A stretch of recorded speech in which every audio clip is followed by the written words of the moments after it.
Good morning, everyone. It is now a little bit after 10 a.m., and thank you so much for your patience. And we do have a quorum, and I'd like to call to order the meeting of the Board of Directors on Friday, June 26, 2026. Please note that the meeting is being recorded, and I want to thank the members of the public who are here with us today for joining us through the audio option. Appreciate, again, everyone's patience as we get underway today. And with that, Madam Secretary, can you please conduct a roll call to confirm that quorum? Thank you. Good morning, and thanks for your patience, everyone. Starting with Director Cochran. Here. Devlin is absent. Giudice. Here. Hernandez is absent. Hill. Here.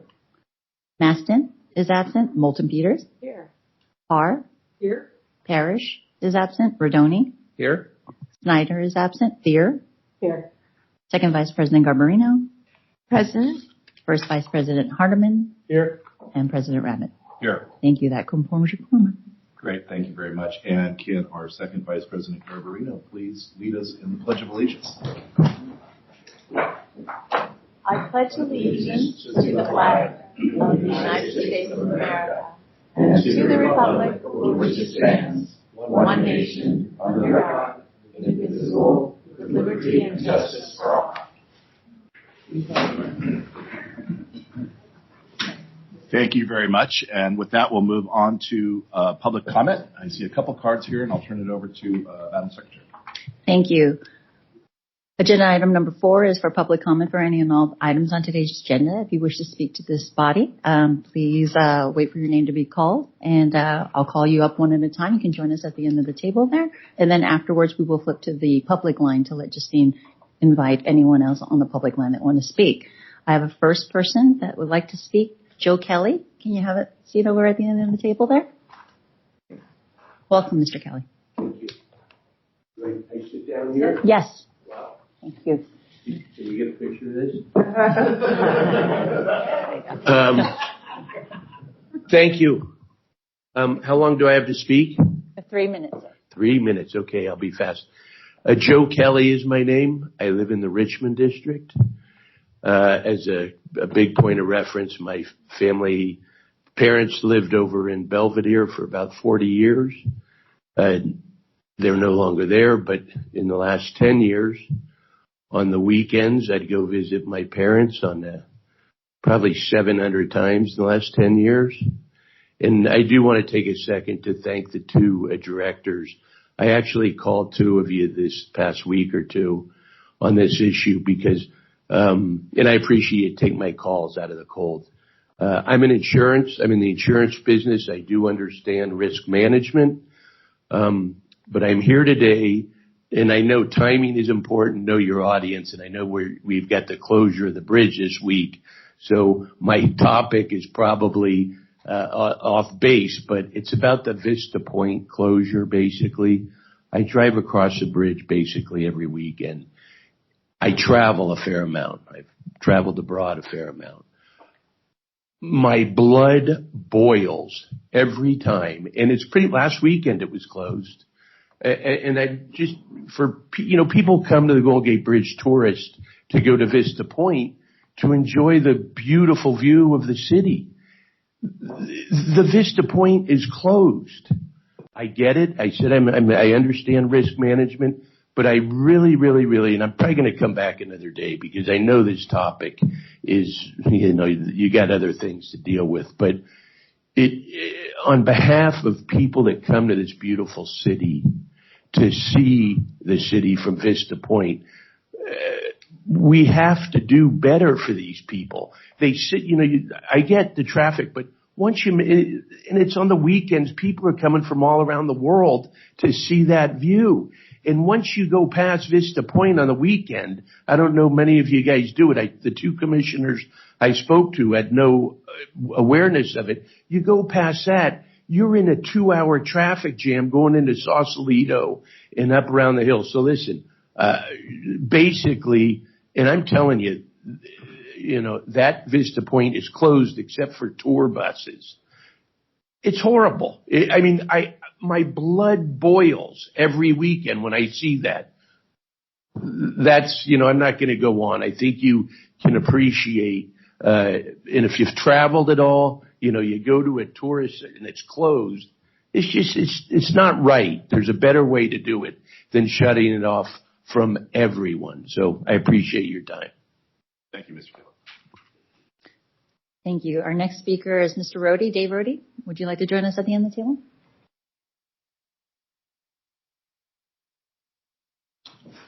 Good morning. My name is Dave Rohde. I'm the San Francisco Policy Co-Chair for the Climate Reality Project. I want to publicly commend the Golden Gate Bridge managers for the time and effort they put into meeting with my group of transit advocates earlier this month. My sincere thanks to Dennis Mulligan, Hytham Handon, John Gray, Paolo Kochelich-Schwartz, and Justine Bach for talking with us about the district's transit system. You planted what I hope is a useful seed among some of the leaders in Bay Area transit advocacy. Chance Boreski, who chairs the Transportation Committee for the San Francisco Bay Area Sierra Club, said it was refreshing to engage with transit managers who are both open and forward-thinking. Chance will be reporting our meeting to the Redwood chapter of the Sierra Club. Carter Lavin, one of the most experienced transit advocates in the Bay Area, had a similar reaction. Carter is co-founder of the 9-county Trans-Bay Coalition, which includes the North Bay Transit Riders, who address transit in Marin, Sonoma, and Napa County. He said after the meeting that he's in complete agreement with district managers about the need for greater coordination among Bay Area transit agencies, for cooperation on a standardized charging system for electric buses, and for state legislation to address CARB policies. In our meeting recap a couple of days ago, Paul Wormer of the San Francisco Climate Emergency Coalition, who is our fourth member of the group and a former college science professor, said he was very impressed by John Gray's detailed answers about the challenges of electrifying your commuter ferries. And he looks forward to exploring emerging technologies that can help. We had two goals for this meeting. One, to gain a greater understanding of your transit system and the challenges you face. Two, to find out how we can help support your work in our roles as transit advocates and climate leaders. We accomplished both those goals. I realized that if I'd asked for a meeting like this much earlier, I would have come to these board meetings much more well-informed. I've spoken at 82 board meetings over the last 7 years. That means you've listened to over 4 hours of me talking about clean energy and the climate crisis. Why I zeroed in on the Golden Gate Bridge District after training with Al Gore as a climate activist is a long story for another time. I hope you can see, though, that I advocate in the spirit of what is possible. I'm an idealist. When you passed the climate emergency resolution in 2019, I wanted to keep fueling your sense of urgency because I sincerely believe that the climate crisis is the greatest challenge humanity has ever faced. Though perhaps not as frequently, I will continue to push. I want to see the annual updates of your strategic plan initiative include a zero emissions goal. I'd like you to think about every way in which the Golden Gate Bridge District can help mitigate the impact of the climate crisis. Thank you for listening. Thank you, Mr. Rohde. Right on time again, Mr. Rohde. I commend you on that every time. I watched it count down. I'm like, wow, he really is going to end it right there. Our next speaker is Dr. Tina Wimberly. Please join us at the end of the table.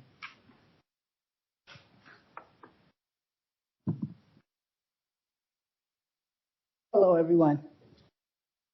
This is my first board meeting here. I've been to several in my career, but this is my first. I don't believe I'm on anybody's topic here.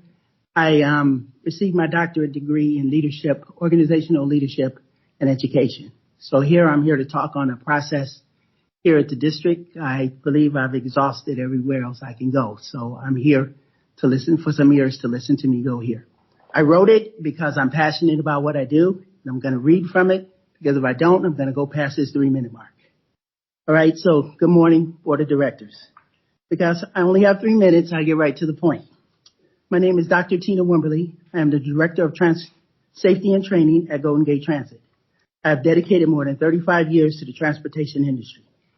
I came to Golden Gate Transit in September of 2022 to strengthen its safety culture. Alongside my outstanding team, which consists of Marcita Ennis, Raymond Wu, Carl Bade, Lakia Doss, Manuel Bolanos, Richard Zavaglia, and others, we have made significant improvements. We implemented a safety vest policy, placed fire extinguishers on all buses, established an accident review committee, created a cell phone policy, built a behind-the-wheel training program, restarted the in-house commercial driver license employer testing program, and are in the process of delivering the district's first bus operator handbook. There are real improvements that protect employees, passengers, and the public. But this came at a cost. I was subjected to verbal assaults, including being told to F myself by a coworker who is still working there today. I was even told by a director that he was uncomfortable with calling me doctor. My earned degree is not subject to someone else's comfort. Safety policies we worked hard to establish have not been consistently implemented. The work environment worsened after the hiring, and I'm going to talk on this person and you will know why. Hiring of Deputy General Manager Les Belton. His threatening and combative behavior created an atmosphere of fear. 3 members of my department sought emergency medical care after experiencing heart attack-like symptoms from the workplace stress. I documented these incidents and reported them to the district. The impact on me was severe. I was forced away from work for over a year, and upon my return, I was offered no medical health support.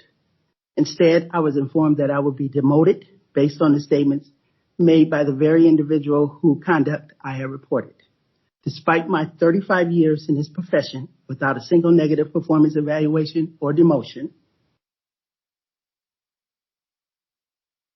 respectfully today I ask the board to act. I ask you to commission an independent investigation into the allegations of bullying, harassment, discrimination, and retaliation.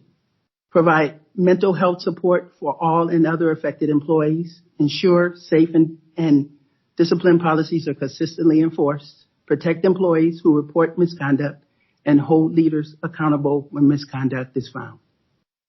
I implore you to make a change. Will Golden Gate Transit continue to tolerate a culture that harms its employees, or will it become a model of accountability, respect, and safety? As Martin Luther King said, the great Martin Luther King, the time is always right to do what is right. I ask you to do what is right, not only for me, but for every employee who deserves to work free from bullying, harassment, discrimination, and fear. And I thank you for your time. Thank you, Dr. Wimbley. Thank you. That concludes the speakers that are in the room. In a second, I'm going to turn it over to Justine to see if there's any speakers on the public line. Justine, do you have any speakers on your public line? Good morning, I do. And a few more people joined after I polled, and so I'd like to re-poll afterwards if that's okay. Our first speaker this morning is Lois. Lois, please go ahead.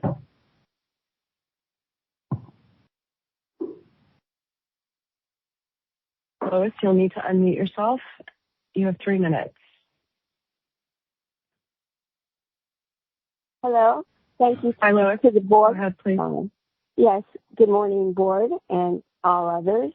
I'm speaking here to express my frustration and many other commuters who are utilizing the new Golden Gate bus schedule. The recent Golden Gate transit schedule changes, specifically for me personally, omitting the Spencer Avenue Sausalito stops during non-commute hours, has been a big hardship.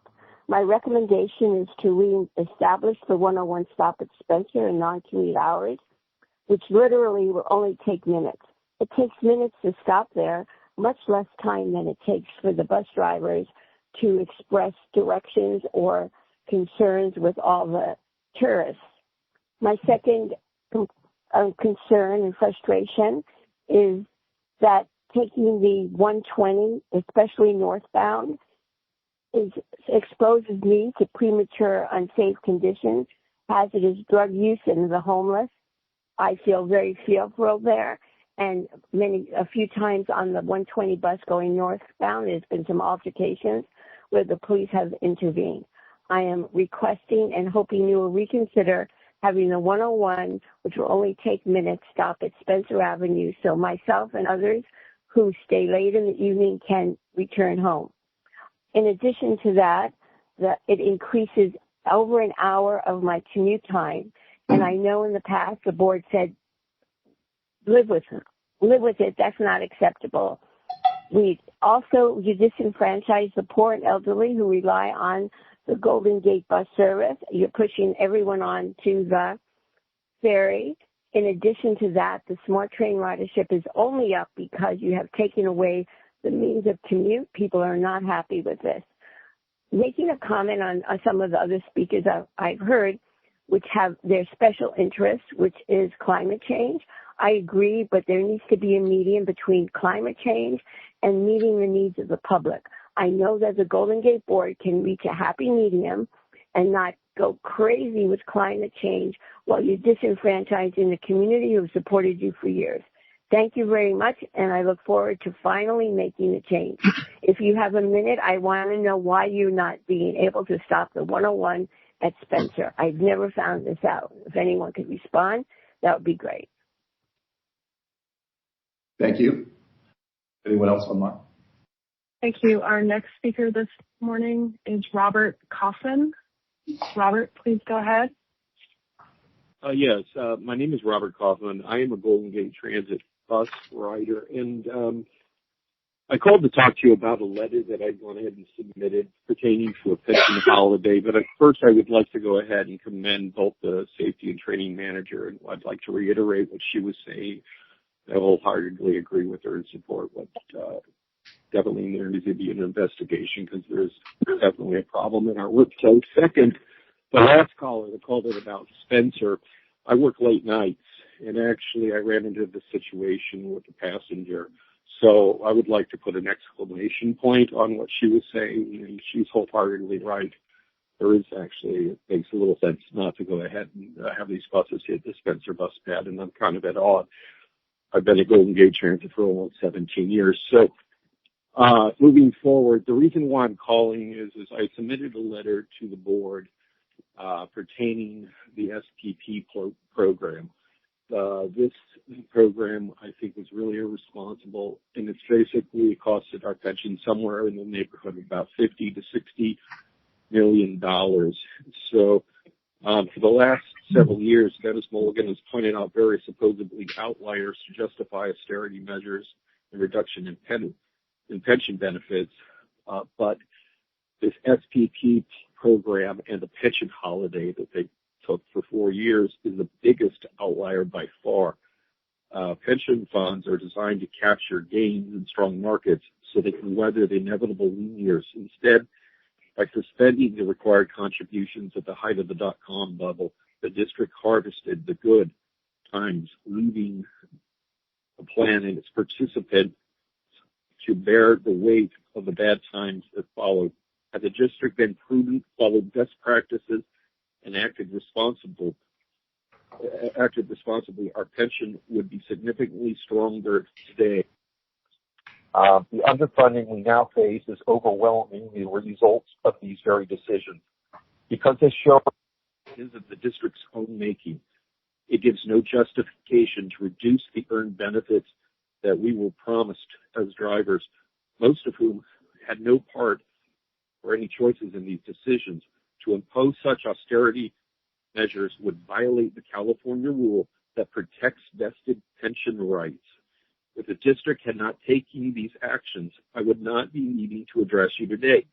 I respectfully urge you to read the letter I provided to each of you, acknowledging the responsibility that comes with your seat, and stop using this self-created situation as leverage in contract negotiations to shift the burden onto employees. I wanted to reiterate again, it was a 4-year pension holiday. This was not prudent. This is not best practice. And I did go ahead Robert, and make my you've reached your 3 minutes. Robert, you've reached your 3 minutes. All right. Thank you very much. Thank you. Any others? Madam Secretary, I would like to poll, if you don't mind. I believe we had a few more people that joined. Sure. Thank you. If you'd like to speak this morning at the board meeting, please press ** to unmute yourself and give me your name. Again, if you'd like to speak this morning at the board meeting, please press ** on your device and give me your name.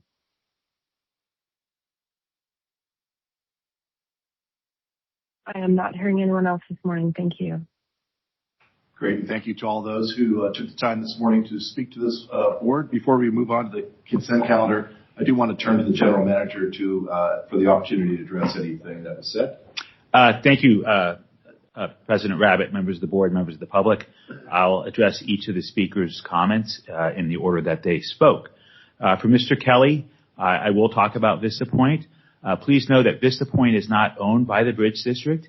It is federal lands that Caltrans has an easement over, so it is technically Caltrans property. Many years ago, though, the Bridge District reached out to Caltrans and requested an encroachment permit, so at our expense, we could close it from 11 to 5 on weekends during the summer months, because absent that, traffic was backing up not just across the bridge, not just through Park Presidio, but through the Richmond District to Golden Gate Park, and on a couple occasions, almost to SF State. Because people, if they think they can drive to the Golden Gate Bridge, they'll wait for a parking spot. And so the parking lots were backing up and causing large backups. Last month, we had over 300,000 people on our sidewalks. I assure you, 300,000 people did not all drive and park in the 123 parking spots that are available at Vista Point. So to keep traffic flowing, because people call us when traffic is backed up, we get an encroachment permit from Caltrans using toll dollars. We close it from 11 to 5 on Saturdays and Sundays to keep traffic flowing. That way, if you're headed to the, from the airport, to Mill Valley, it doesn't take you 2 hours. And so we do close it. We do for traffic control reasons. We get permission from Caltrans, and we encourage people that come to the bridge to take public transit, to take a hop-on, hop-off bus. And so we accommodate tour buses. Most people that come to San Francisco as a tourist do not rent a car. And if you do want to rent a car, you can come here and park at the south end in some of the Park Service lots, or you can park at Vista Point anytime except Saturdays and Sundays between 11 and 5, because it does cause traffic to back up. People are very focused on wanting to park, and so the cars back up, and they'll back up one lane on the bridge. And then what happens is people in the second to the right lane will be driving along at the last minute, will try and get over to get in there, and it shuts down 2 lanes on the bridge. So that is a lived experience that we try to avoid, so we keep traffic moving. With respect to Mr. Rohde, thanks for the nice words, but more importantly, thanks for assembling such an esteemed group for us to meet with, and we look forward to having a meeting with you again in the future. With respect to Dr. Wimbley, I want the board to know that any time we get a complaint, we investigate it. We investigate it at all levels. The individual, the manager she referred to, is not employed with the district as we speak here today. So please know that if there is a complaint, we investigate the complaint and we take appropriate action as determined to be necessary. And for the more severe complaints, legal counsel is involved in that. Sometimes we do the investigation internally with our own staff, and other times we bring in an outside party to do the investigation. So there's no appearance of impropriety. So please know that we investigate any and all complaints that we receive, and we take appropriate action, and I assure you of that. With respect to Mr. Kaufman's statements and his letter, the pension plan he's referring to for members of the audience is known as the Golden Gate Transit Amalgamated Retirement Plan, or GGTARP. It is the pension plan for our bus operators. And per the pension plan legal documents, the pension plan has a board of trustees who sets the benefit levels, and they manage the investments, and they make the payments to the employees.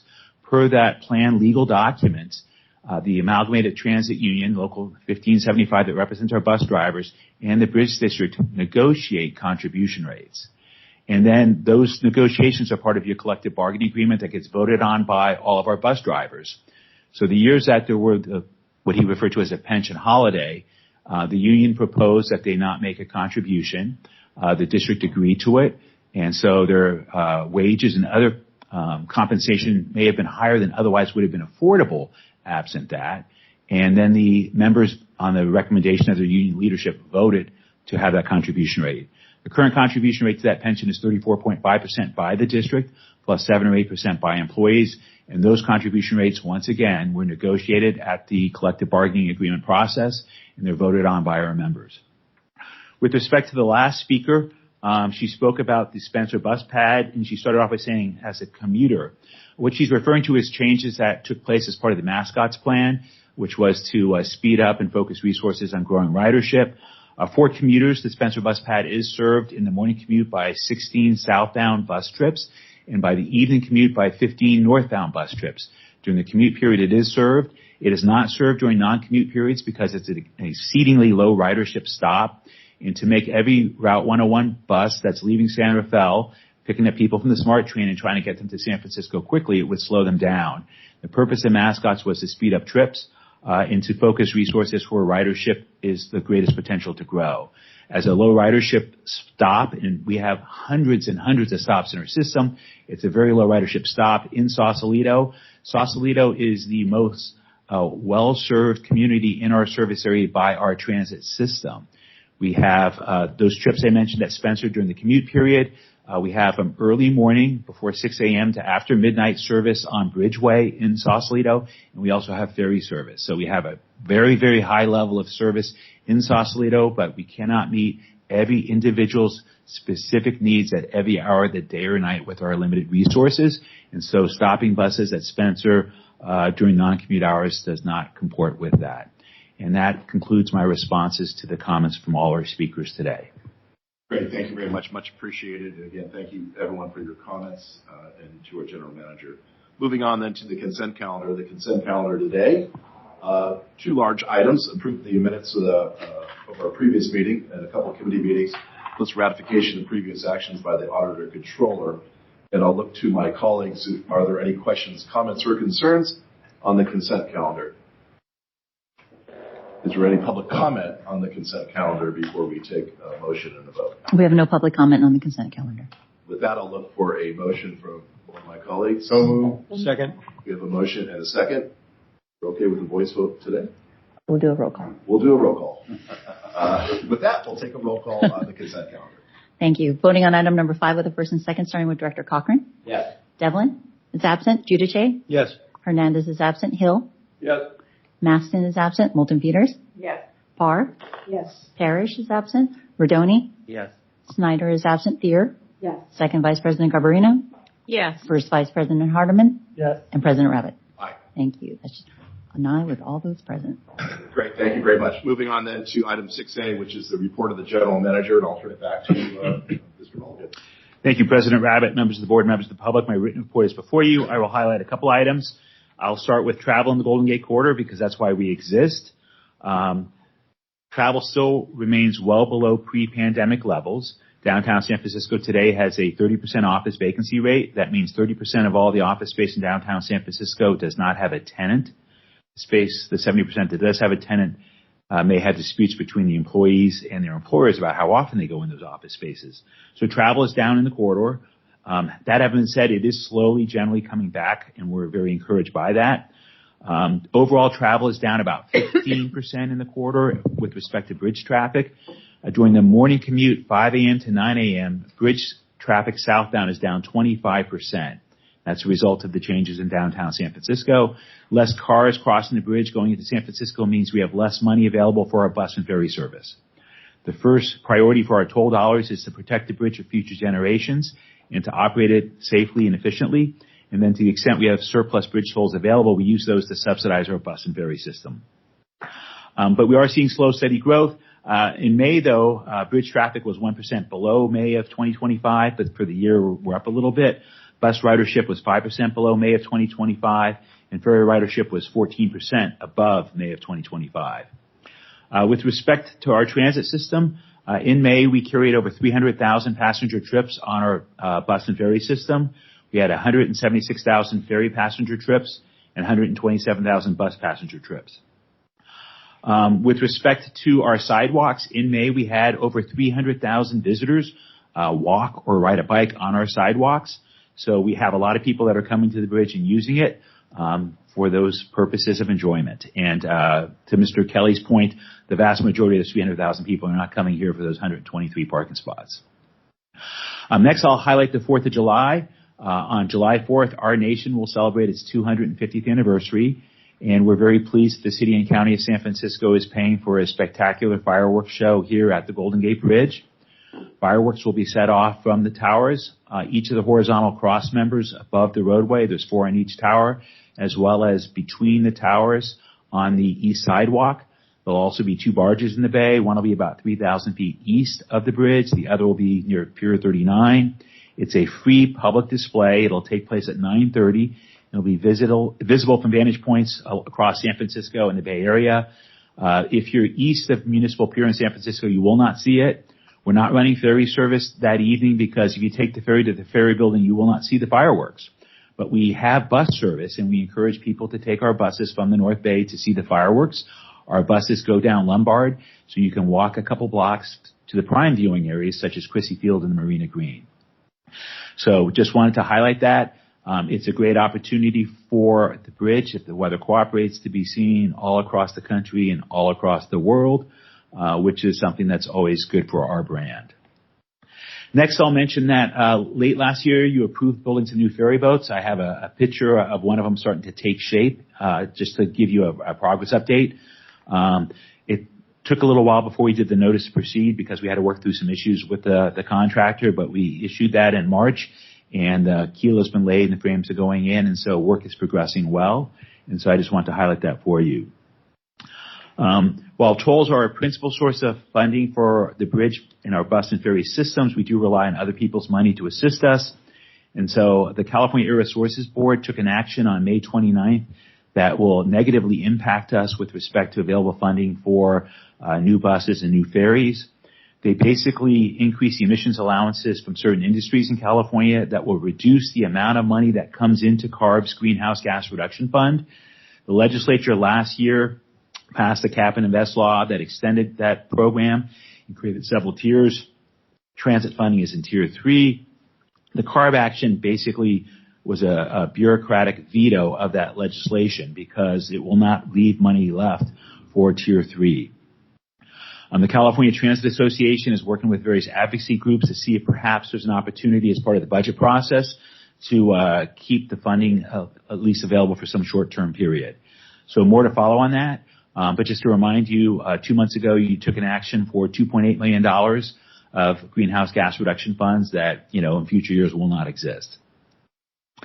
Next, I'll highlight one item that's also late-breaking news that's not in the report. The White House Office of Management and Budget on late May proposed a new rule for all federal grants, and it's unique in terms of how it's proposed. Normally, if there's a change in grant rules at the OMB level, then each agency, for instance, the Federal Transit Administration, would, after that action, do their own changes to incorporate that into their regulations. The OMB process that's proposed would basically be a rule that would have the effect of law and would circumvent all the federal agencies' separate processes to incorporate those changes. The comment period closes July 13th on this.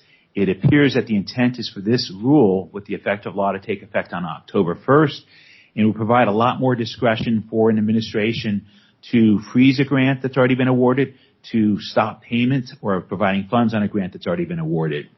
This is a concern because if you receive a federal grant and if you award a construction contract and your bridge is half built and all of a sudden the federal government says, well, we changed our mind, we're going to withhold funds, that could be incredibly challenging, to say the least.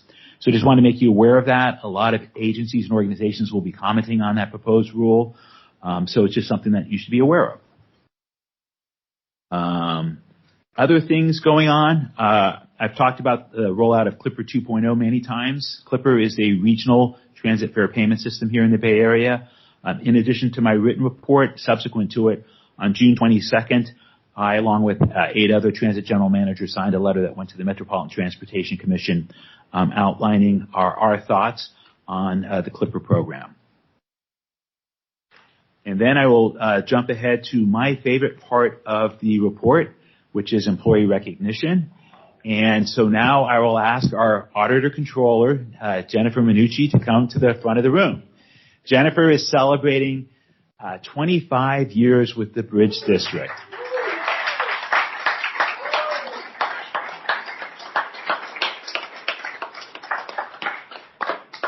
Jennifer has a bachelor degree from UC Berkeley. Go Bears.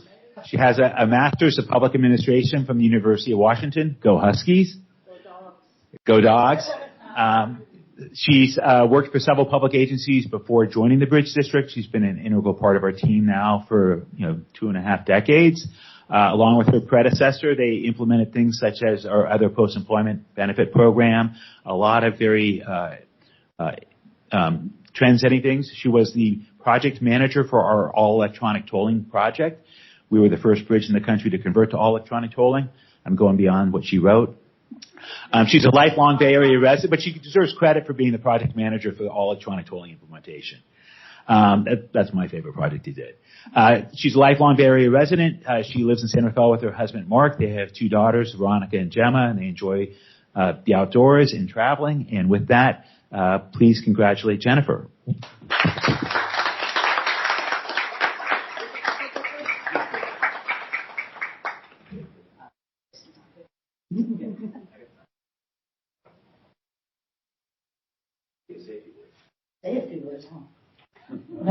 I knew he was going to mess me up. So, taking Amrit and I have over the years realized if you don't have a script, to really go off the script. So, thought I'd write some notes, but you messed me up there, Dennis, as usual. But I really want to thank the board for the opportunity to serve as one of your officers. It really has been fun so far. I really have enjoyed being able to lead and implement new things and have a great staff to work with. Really want to thank Dennis for your leadership, mentorship. He was actually on my hiring panel, so he's been around longer than me. So we've got that along. Carrie Wood, as many of you guys know, was also on my hiring panel. And I really want to thank our executive team that I get a chance. I pretty much realized I grew up in the district with them. So, Amrit is always my right hand in what we are always, my Jiminy Cricket, as I say. If you ever hear Amrit say, "I'm just going to say," I'm like, okay, I've hit the borders. Better make sure I mind my P's and Q's. But I really want to say that they have entertained what I call my bright ideas over the years.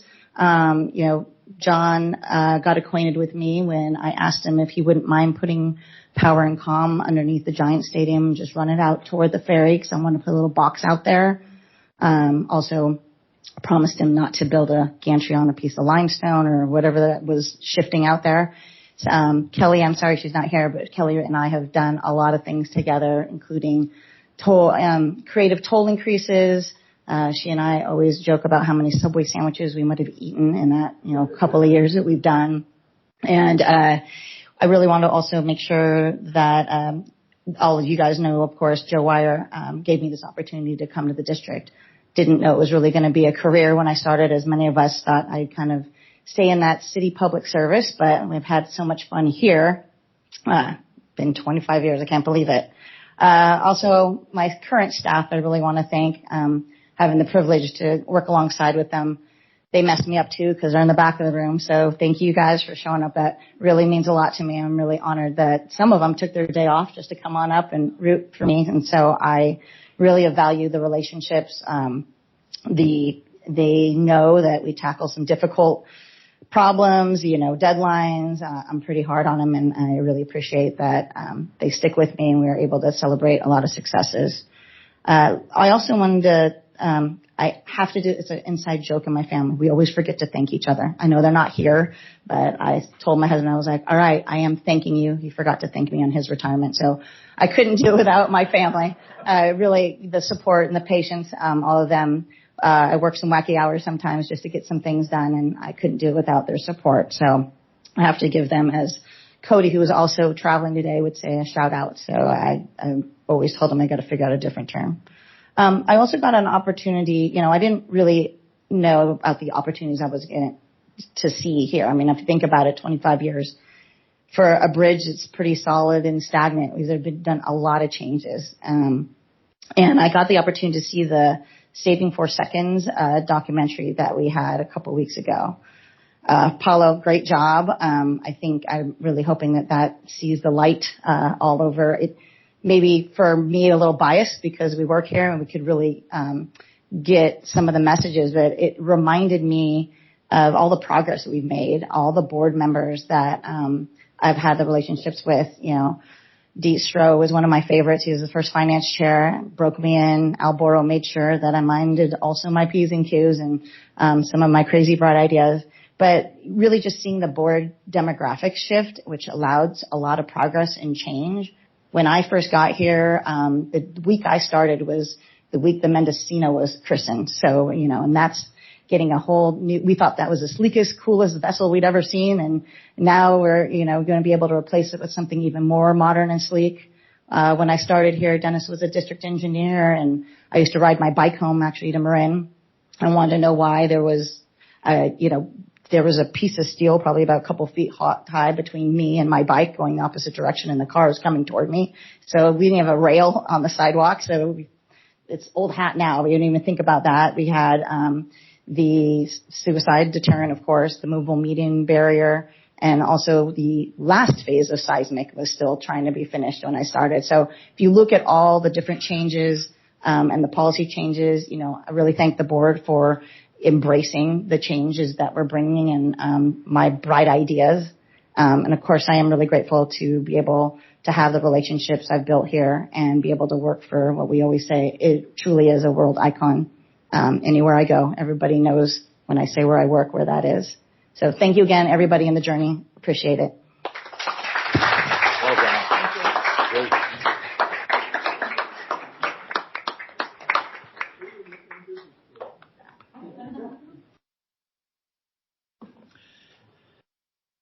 Next, I have the pleasure of introducing the Employee of the Month. The Bridge District has a committee of employees, not managers, not bosses, but employees that select one of their own each month to be recognized for their contributions.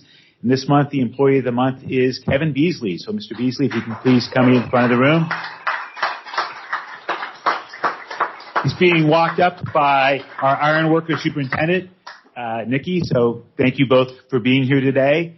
Mr. Beasley joined us about 6.5 years ago. Before that, he worked for a whole host of different companies.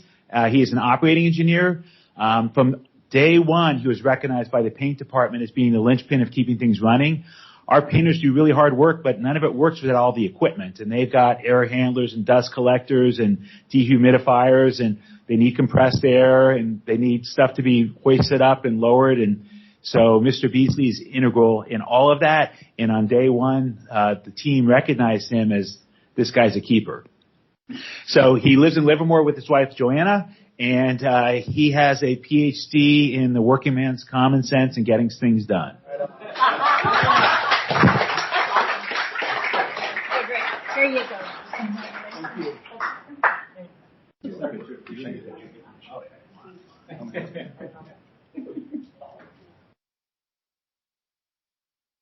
You blink. I don't know about saying a few words, but here you go, Nikki. I do appreciate the honor of being here. I've worked all over the world, every state in America. I've been underneath the gold mines, processing plants, chemical plants, gold mines, copper mines. And every time I built a plant and walked away, and I said, I appreciate it. And people appreciate it. And the honor to work with other tradesmen, as an iron worker, as an operator, as a painter, as an electrician. You get to meet so many people and so many places, because you'll show up on one job and you'll know half the people here, half the people come halfway around the world. And you get to meet them and learn their experience. And you take your knowledge, you share your knowledge. And as you move on, you get friends call you for a pipe fitting job that they're stumped on, or how to rig something. And you take your knowledge and you pass it on to them. And that's what I get out of it. When I grew up in a little town, probably no more than 20 people in my high school. I went to kindergarten, my 12th grade, same school, 20 people max. And now they all say, what are you doing on the bridge? Because it's world famous. Everybody asks me, I said, well, I just landed it because Aaron took opportunity and he hired me on, and it's been smooth sailing. No more, 16, 18-hour days, year and a half, no days off. I really appreciate the 8 hours. And then there's everybody says, how do you do in 8 hours? I said, it's better than a 24. It's so good. It's different. And as the older people would tell me, get to retirement. Get there with your health, your eyes, and everything. Because without it, what good is it? So I listen to the older people as I come through the ranks, and I try to teach the younger people that I've learned from the older ones, because that's all I can do is pass it on. I didn't go to no college, no university, but I have turned a lot of wrenches in different fields, different trades. I get questions on How's the gas plant work? How does the turbine work? How does the water work? How does the windmill work?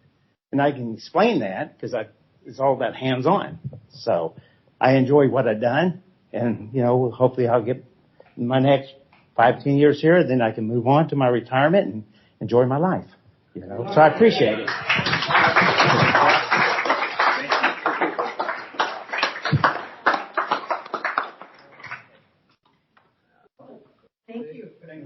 Thank you, Kevin.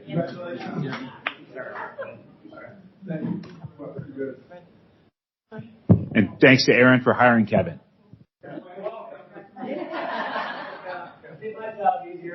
Yeah. Mr. President, that concludes my report, and I'm available to answer any questions. Great. Thank you very much. I'll look to my colleagues. Any questions for the general manager on his report? Seeing none, we'll move on then to item 6B, which is the attorney's report, and I'll turn it over to our attorney, Mr. Manolis. Thank you, President Rabbit. My written report's before you. I'm happy to take any questions you might have, and good news, there's no closed session today. So any questions? And Chair Garbarino, I believe we may have a recusal in your report, so I just wanted to make you aware of that. Great. Thank you. Thank you, Kim. We'll move on then to item 6C, which is the report of the district engineer. That report, as a reminder, can be found in the Building and Operating Committee meeting packet. It's agenda item number 7 there. And we'll turn it over to you, John. Thank you. Good morning, President Rabbit, members of the board. Just like to highlight a couple items this morning.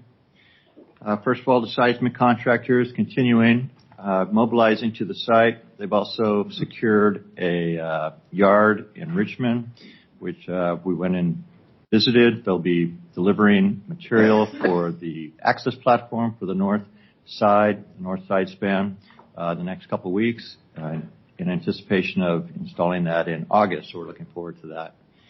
I also wanted to report that the UBIT underbridge inspection truck has been working all month, and they're going to continue for the next couple of days to continue with the shoring operation underneath the roadway. That's been going very well. As long as the weather cooperates, we're out there every night. And then I wanted to report that the district does have 4 other bridges in addition to the Golden Gate Bridge, and those also require inspections every 2 years through the federal inspection program. Those inspections were completed, the reports were finalized and sent to Caltrans and be submitted to FHWA, so we're in compliance with that. And with that, I'm happy to answer any questions you may have. Great. Thank you very much, John. Director Farr has a question for you. Thank you, sir. We appreciate all that you do to keep us going. So yesterday you also mentioned we had 4 other bridges. And so I'm going through my Rolodex trying to figure out what those are. Would you please name those 4 other bridges so I can make a note and try to remember it? Certainly. So there's Lincoln Boulevard undercrossing, which is just south of the bridge. There's the Toll Plaza Tunnel, which is right underneath the Toll Plaza. There's East Bridge, which is on Alexander Avenue on the north side of the bridge. And then there's one more bridge. Is it the Side Hill Viaduct at the Sausalito City limit? I love it. If you No, can't remember, then I probably don't need to. Oh, Bunker. It's called Bunker Bridge. I'm sorry. Bunker Bridge, which is also on the north side of the bridge underneath Alexander Avenue. So when you drive down Alexander Avenue, there's 2 structures that you go over. Right. One's on Battery East, which goes into Fort Baker, and the other one's called Bunker when you take the road to the 5-minute tunnel and you go around down into Sausalito. So are those in perfect condition? Is that why we never hear Perfect those names? Yes. I'll be doing a presentation in the next couple of months with my staff. I'd like them to present on it to show you the findings and the condition of those bridges. But they're in very good condition. Would you make sure and have pictures? I love it when your presentations have pictures or at least something, on the monitor. Thanks, John. Thank you. Any other questions for our engineer? Thank you very much, Sean. Appreciate that. There are no other reports today, but we'll move on to item 8A, which is the report of the Building and Operating Committee. And I'll turn to that committee chair, Chair Garbarino. Please begin your committee's report. Thank you. Before I do so, I understand we have a member with a conflict of interest. Yes, thank you, Chair Garbarino. I will be conflicting myself out of item A1. So I will leave now and hope someone comes and gets me when you're finished.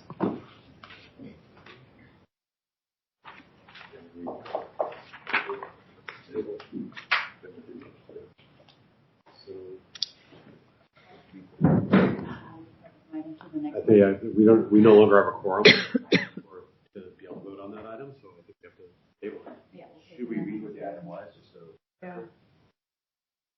Shall I go ahead and read it? Okay. Thank you again, President Rabbitt.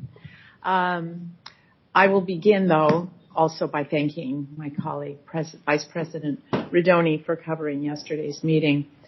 And with that, the Building and Operating Committee is recommending approval of Board Agenda Item Number 8A1 to authorize execution of the third addendum to the 12th Amendment to Professional Services Agreement Number 2011B2, Design Services for the Golden Gate Bridge Physical Suicide Deterrence System with HNTB Corporation in the amount not to exceed $500,012 relative to project number 1526, Golden Gate Bridge Physical Suicide Deterrence System construction, with the understanding that sufficient funds for the PSA addendum are included in the project budget as detailed in the staff report.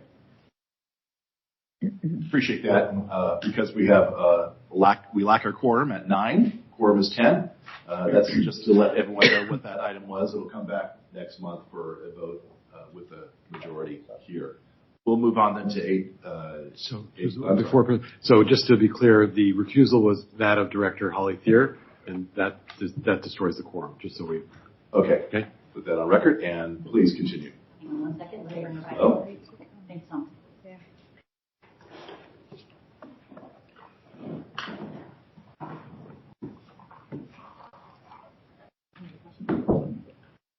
I'm sorry, I have a question.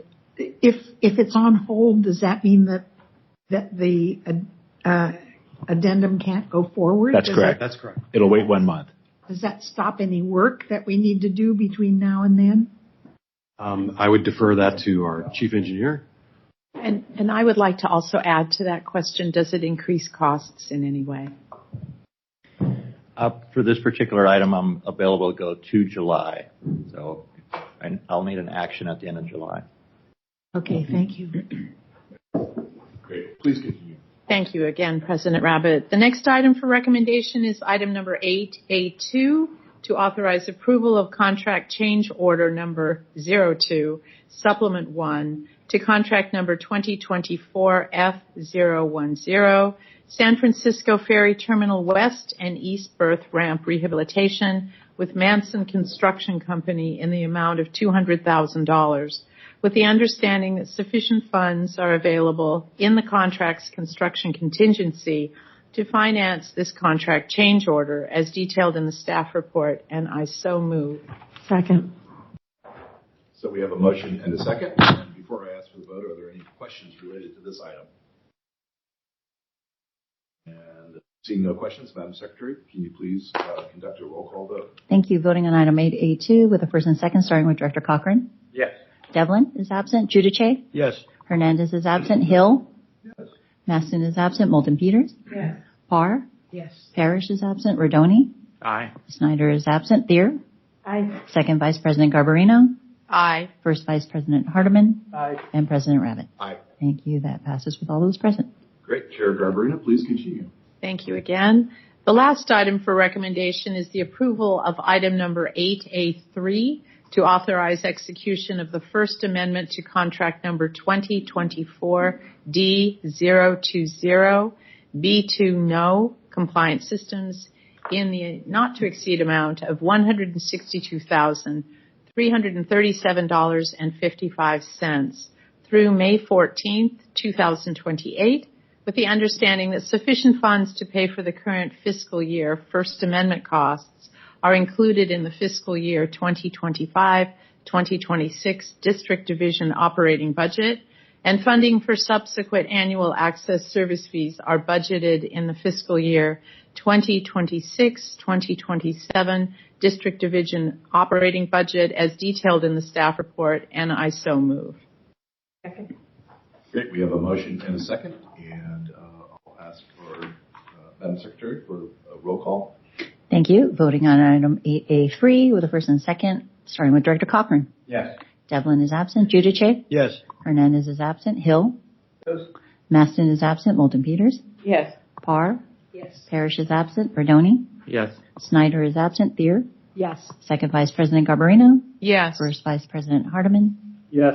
And President Rabbit. Aye. Thank you. That motion passes with all present. Great. Thank you. Chair Garbarino, do you have anything further to report? Mr. President, that concludes my report. Great. Thank you very much. Moving on then, continuing to item 8B on the agenda, which is a report from yesterday's Finance Auditing Committee. Chair Giudice, please begin your committee's report. Thank you, President Rabbit, and thank you to the directors for their patience as we advance these 6 items for your approval today. With that, the Finance Auditing Committee recommends approval of item 8B1, which is to authorize operating budget transfers in the amount of $2,492,500, or 3% of the total fiscal year 2025-2026 operating budget expenses as detailed in the staff report, and I so move. Second. Great. We have a motion and a second. Are there any questions related to this item? If not, can we have a roll call, please? Thank you. Voting on item 8B1, starting with Director Cochran. Yes. Devlin is absent. Giudice? Yes. Hernandez is absent. Hill? Yes. Maston is absent. Moulton Peters? Yes. Parr? Yes. Parrish is absent. Verdoni? Yes. Snyder is absent. Thier? Yes. Second Vice President Garbarino? Yes. First Vice President Hardeman? Yes. And President Rabbit. Aye. Thank you. That motion passes. Chair Giudice, please continue your report. Thank you, Mr. President. The second item for approval is item 8B2, which is to authorize the general manager or designee to submit and execute grant applications, cooperative agreements, and certifications and assurances as required by the Federal Transit Administration for federal funding assistance for sections 5307, 5309, 5337, and 5339 formula programs, and by Federal Highway Administration for surface transportation program funding to support transit projects, commit the necessary local match funds for the project, and assure completion of the projects as detailed in the staff report, and I so move. Second. Great. We have a motion and a second. Any questions related to this item? Seeing none, Madam Secretary, can you please conduct the roll? Thank you. Voting on item 8B2 with a first and second, starting with Director Cochran. Yes. Devlin is absent. Giudice? Yes. Hernandez is absent. Hill? Yes. Maston is absent. Moulton Peters? Yes. Parr? Yes. Parrish is absent. Verdoni? Yes. Snyder is absent. Thier? Yes. Second Vice President Garbarino? Yes. First Vice President Hardeman? Yes. And President Rabbit.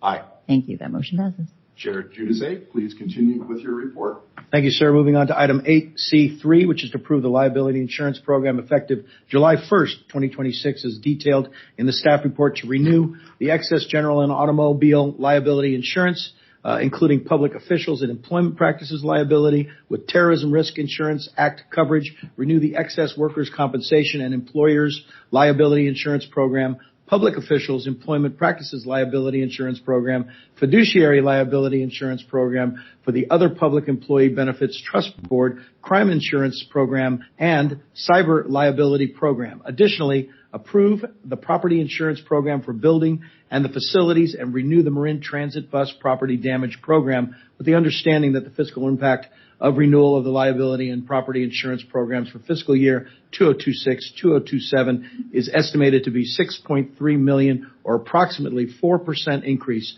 from the previous year. And the district will continue funding the Restricted Bridge Self-Insurance Reserve Fund, and I so move. Second. Great. We have a motion and a second. Again, any questions related to this item? Seeing no questions, Madam Secretary, can you please conduct the roll? Thank you. Voting on item 8B3 with a first and second, starting with Director Cochran. Yes. Devlin is absent. Giudice? Yes. Hernandez is absent. Hill? Yes. Maston is absent. Moulton Peters? Yes. Parr? Yes. Parrish is absent. Verdoni? Yes. Snyder is absent. Thier? Yes. Second Vice President Garbarino? Yes. First Vice President Hardeman? Yes. And President Rabbit. Aye. Thank you. That motion passes. Chair Giudice, please continue. Yes, sir. The next item for approval is item 8B4 to approve award contract of 2026-D-020 third-party workers' compensation claims administration and ancillary services to Athens Administrators of Concord, California, in the amount not to exceed $1,890,378 for a 3-year base term effective July 1st, 2026, with 2 one-year options to be exercised at the general manager's discretion in the amount not to exceed $649,029 for the 4th year and $649,029 for the 5th year, as detailed in the staff report, and I so move. Second. Great. We have a motion and a second. And before I ask for the vote, any questions related to this item? Seeing none, Madam Secretary, please do the roll call. Thank you. We're voting on item 8B4 with a first and second, starting with Director Cochran. Yes. Devlin is absent. Giudice? Yes. Hernandez is absent. Hill? Yes. Maston is absent. Moulton Peters? Yes. Parr? Yes. Parrish is absent. Rodoni? Yes. Snyder is absent. Thier? Yes. Second Vice President Garbarino? Yes. First Vice President Hardeman? Yes. And President Rabb. Aye. Thank you. Motion passes. Great. Chair Giudice, please continue with the report. Yes, sir. Thank you. Moving on to item number 8B5 to authorize the general manager to pursue and execute revenue agreements and related amendments that authorize the district to accept funds or in-kind services valued up to $1 million per contract and that do not require the district to pay the contracting party in return, with the understanding that this delegation would apply to transactions including but not limited to grant agreements, funding agreements, memoranda of understanding, interagency agreements, licensing agreements, and cooperative agreements, and that the general manager would report any such agreement in the subsequent quarterly report on procurement actions and agreements under the general manager's authority as detailed in the staff report, and I so move. Second. Do we have a motion and a second? Are there any questions related to this item? Seeing none, Madam Secretary, please conduct the roll call. Thank you. Voting on item 8B5 with a first and second, starting with Director Cochran. Yes. Devlin is absent. Giudice? Yes. Hernandez is absent. Hill? Yes. Maston is absent. Moulton Peters? Yes. Parr? Yes. Parrish is absent. Rodoni? Yes. Snyder is absent. Thier? Yes. First, second Vice President Garbarino? Yes. First Vice President Hardeman? Yes. And President Rabbit. Aye. Thank you. That motion passes. Great. Chair Giudice, please continue. Thank you. Our highlight of the morning, the last item for recommendation today is approval of item 8B6 to approve adoption of the fiscal year 2026-2027 proposed operating and capital budgets as detailed in the staff report, which includes authorizing the district goals, projects, and accomplishments, reserve structure, proposed changes to positions, and proposed revisions to the 10-year capital plan as contained in the budget. 2, salary increases for the coalition, non-represented, painter, and ATU administration employees. It does not include salary increases for ATU bus operators after September 1st, 2026, when their contract ends, and any future negotiated changes will be considered at a later date. 3, a capital contribution amount of $21 million. 4, authorizes budget increases for 2 capital projects by a total of $4,461,449 to be funded with 26% district reserves and 74% with grant funds. And finally, number 5, authorizes items that are not currently included in the proposed budget but will be included in the adopted budget as detailed in the staff report, and I so move. Second. Thank you very much. We have a motion and a second, and I'll ask my colleagues if there's any questions related to this item. Seeing none, Madam Secretary, can you please conduct the roll? Thank you. Director Giudice, you did a phenomenal job today. Thank you. We have a first and second voting on item 8B6, starting with Director Cochran. Yes. Devlin is absent. Giudice? Yes. Hernandez is absent. Hill? Yes. Maston is absent. Moulton Peters? Yes. Parr? Yes. Parrish is absent. Rodoni? Yes. Snyder is absent. Thier? Yes. Second Vice President Garbarino? Yes. First Vice President Hardeman? Yes. And President Rabbit. Aye. Thank you. That motion passes. Chair Giudice, do you have anything further to report? Thank you, Mr. President. That concludes my report. Thank you so much. Thank you for all that Great work. job. Appreciate that. We'll move on then to item 8C on the agenda, which is the report from yesterday's Rules, Policy, and Industrial Relations Committee. Vice Chair Hardeman, please begin your committee's report to the board. Thank you, President Rabbit. The Rules, Policy, and Industrial Relations Committee recommends the approval of item 8C1 to revise the district's procurement manual to expressly provide that for applicable federal aid projects, the district will comply with Chapter 10 of the California Department of Transportation, Caltrans Local Assistance Procedures Manual as detailed in the staff report, and I so move. Second. Great. Before I ask for a report, are there any questions related to this item? Seeing none, Madam Secretary, please conduct the roll call. Thank you. Voting on item 8C1 with a first and second, starting with Director Cochran. Yes. Devlin is absent. Giudice. Yes. Hernandez is absent. Hill. Maston is absent. Moulton Peters. Yes. Parr. Yes. Parrish is absent. Rodoni. Aye. Snyder is absent. Thier. Yes. Second Vice President Garbarino. Aye. First Vice President Hardeman. Aye. And President Rabbit. Aye. Thank you. That motion passes. Vice Chair Hardeman, please continue with your report. Thank you, President Rabbit. The last item for approval is item number 8C2, which is to approve the recodification of the rules of the board to incorporate amendments approved by the Board of Directors since December 2023, as detailed in the red line version attached to the staff report, and I so move. Second. Great. We have a motion and a second. Any discussion on this item?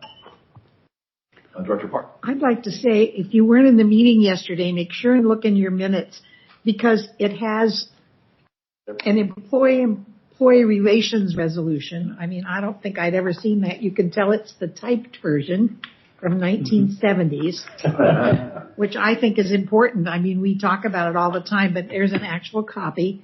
And the other one is the rules of the board, and we rely on Amarette. We'll say something and she'll go, oh no, that's not according to the rules. And we go, really? I wonder where those are. So these are two, I think, important documents that we all should keep in our binders at home.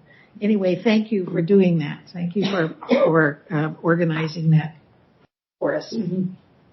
Great. Thank you very much. Thank you for those comments. We do have a motion. We do have a second, correct? We do. So with that, we'll have a roll call vote. Thank you. We're voting on item 8C2 with the first and second, starting with Dr. Cochran. Yes. Devlin is absent. Giudice. Yes. Hernandez is absent. Hill. Yes. Maston is absent. Moulton Peters. Yes. Parr. Yes. Parrish is absent. Rodoni. Yes. Snyder is absent. Thier. Yes. Second Vice President Garbarino. Yes. First Vice President Hardeman. Aye. And President Rabbit. Aye. Thank you. That motion passes. Great. Vice Chair Hardeman, do you have anything further to report? Mr. President, that concludes my report. Great. Thank you very much. So moving on, we have nothing under items 9, 10, 11, and 12. Item number 13 is communications, which there's a revised version was provided at the beginning of this meeting. And if you would like to receive a copy of any communication listed, please contact the District Secretary's office.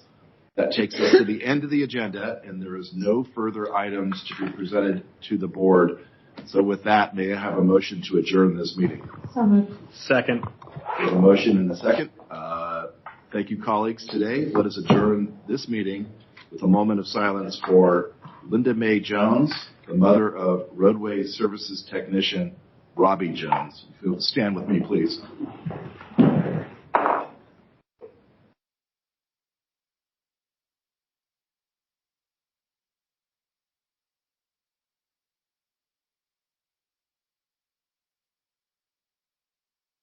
And with that, we are adjourned. Thank you all very much. It is 11:16-ish.